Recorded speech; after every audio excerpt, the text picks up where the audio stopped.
மறுமுறை உன்னை சந்திப்பேனா, மலர் கண்ணுக்குள்ளே வசிப்பேனா, மழை துளி எங்கே என்று கடல் காட்டுமா,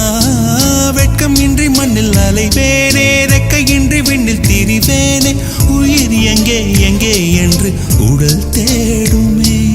பதறும் இதயம் தோண்டி எடுத்து சிதறு தேங்காய் போட்டு முடித்து உடைந்த சத்தம் உந்திடும் முன்னே எங்கே சென்றாய், எவ்விடம் சென்றாய், என்னை காணும் போது கண்ணை பார்த்து சொல்லு கண்ணே என் போல்